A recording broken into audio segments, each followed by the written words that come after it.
It is time for today's Smart Money Minute with our friend Andy Mattingly from Forum Credit Union. Yeah, today Andy is teaching us how we can use debt to improve our financial situation wisely. Hi, Andy. Hi, Andy. I'm great. Interesting take on this one, because you don't Yes. normally hear debt and improvement in the same sentence. Yeah, I don't usually say it's okay to have a loan, do I? Yeah, exactly. No, you don't.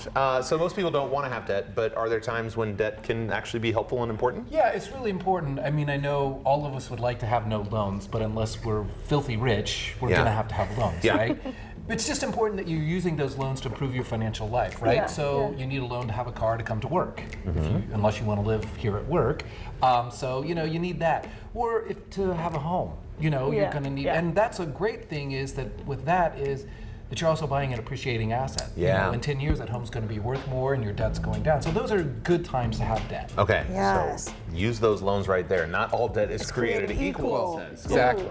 That's good. So we've got that up on the screen so that you guys can take a look at that right now. As we're looking at this, Andy, maybe we can touch on some of the ways to make sure that we actually don't take on too much debt, though, in the first place. Yeah, like one of the things, and you'll see the point on the screen, if you can keep all of your debt payments under 40% of your monthly income, that leaves 60% for all the other stuff, then you're going to be in a pretty good situation, and that 40% is if you including a home in it. If you don't have a home, you want to be lower than that. But that's a good way to look at it. But the other thing is just to look at your budget and say, can I afford to do this? And making sure that you're not using it to buy wants. I want to go on vacation. I know some people think they need to go on vacation, but I want to go on vacation. It does feel like a need. Yes, it does. But you just want to make sure you don't take on debt that you're paying 3 years for that vacation, because that kind of builds up. But that's I think kind of the ways to make sure you don't take on too much debt. Is what's the uses for it? Andy, are there certain types of loans that are better to use for certain situations? Yeah. So let's say that you want to furnish your apartment.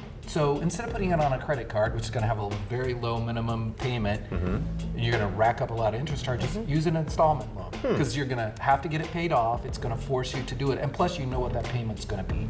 If you're a homeowner and you have, something that comes up, you need a new water heater, then maybe that's a home equity loan or things like that.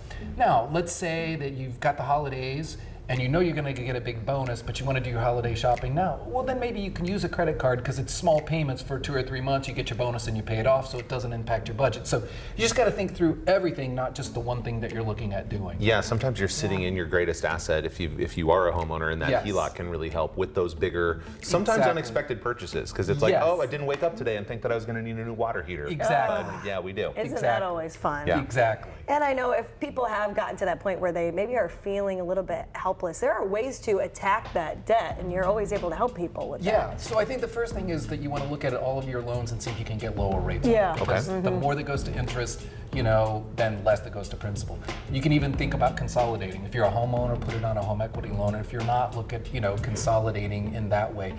And then after you've done that, just start getting them paid off. So take what you used to be paying and apply it, even though your payment could be less. So you're kind of doing that snowball effect, paying more and more to get it down. That's the best thing that you can do. Well, it's always helpful too to have a helpful guide or team of guides, and at forumcu.com you can learn more about where your local branch is. You can give them a call, 317-558-6000. Andy, thank you as always for the great tips. Andy. Oh, you're welcome. Yeah, thank you for always teaching us. We appreciate it.